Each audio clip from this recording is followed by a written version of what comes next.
Hello my dear students, plant breeding को समझने के लिए हमें कुछ बेसिक टर्म्स का पता होना चाहिए। पिछले कुछ सेशंस में हमने मेंडल्स लॉज को समझने की कोशिश करी। इस वाले सेशन में हम बात करेंगे इन टर्म्स की: gene, locus, homologous chromosomes, alleles, homozygous heterozygous condition, dominant and recessive alleles, क्योंकि इन टर्म्स का समझना बेहद ज़रूरी है जेनेटिक्स और प्लांट ब्रीडिंग को समझने के लिए। तो चलिए शुरू करते हैं।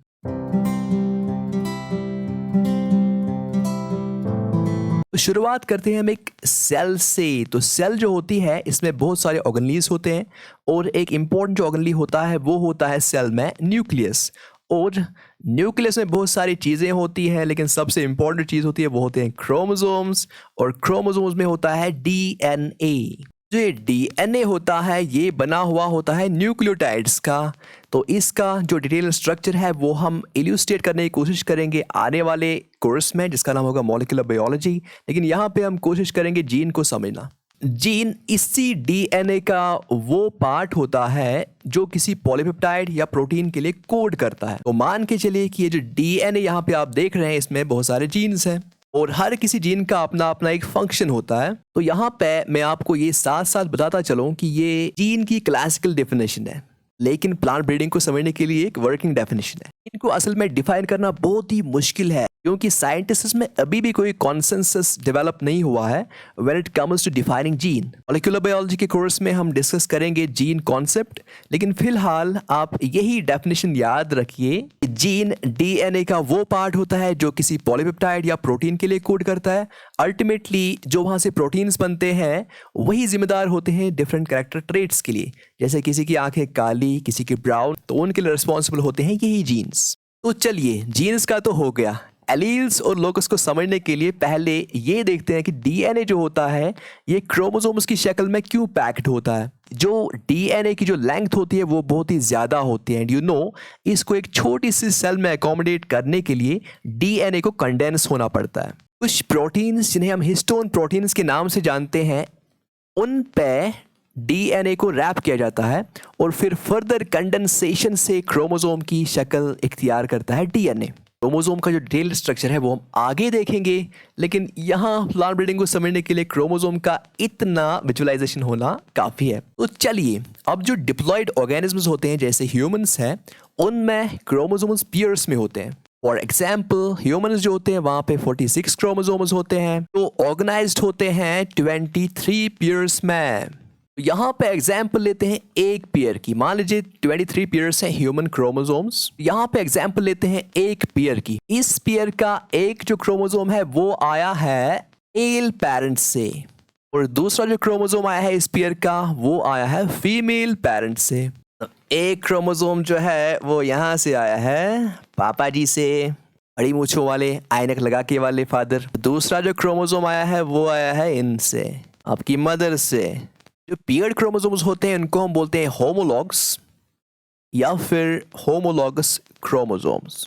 मीन्स कि जो आपके क्रोमोसोम्स हैं इनमें भी बहुत सारे जीन्स होंगे और हर किसी जीन की अपनी अपनी लोकेशन होगी। फॉर एग्जांपल यहाँ पे हम देखते हैं, अगर ये वाला जीन हम लेते हैं, ये वाला जीन, वी शैल से कि ये फॉर एग्जांपल जीन ए है और इसकी जो लोकेशन है या फिर इसका जो एड्रेस है वो यहाँ पे है। तो वही लोकेशन या फिर एक एड्रेस जीन का जहाँ पे एक जीन लोकेट हुआ होता है उस लोकेशन को हम बोलते हैं लोकस। रिपीटेड, फॉर एग्जांपल अगर यहाँ पे जीन बी है तो ये जो ये वाला लोकेशन है इसको हम बोलेंगे लोकस ऑफ जीन बी। ऐसी अगर आपके पास जीन सी अगर यहाँ पे है तो इस वाले लोकेशन को हम बोलेंगे locus of gene C. Locus is simply the location और address of the gene on the chromosome. यहाँ साथ साथ आप ये भी समझिए कि ये जो लोकस यहाँ पे है जीन बी का, यही पे लोकस होगा यहाँ पे इस वाले क्रोमोसोम पे जीन बी का। ऐसी जो जीन सी यहाँ पे है इस वाले क्रोमोसोम पे उसका भी लोकस होगा यहीं पे।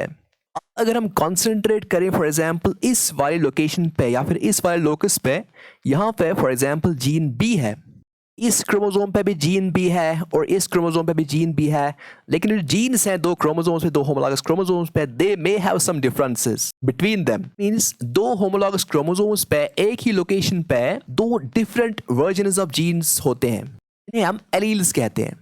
चलिए, जीन भी हो गया, लोकस भी हो गया और एलील भी हो गया। तो बेटा अब एक लोकस पे जो एलील्स होते हैं, 2 एलील्स होते हैं, या तो सिमिलर हो सकते हैं ऐसे, यहाँ पे आप देख सकते हैं अपर केस से, या तो ऐसे सिमिलर हो सकते हैं लोअर केस से, या फिर वो डिसिमिलर हो सकते हैं। यहाँ पे आप देख सकते हैं कि ये अपर केस से है और ये लोअर केस से है।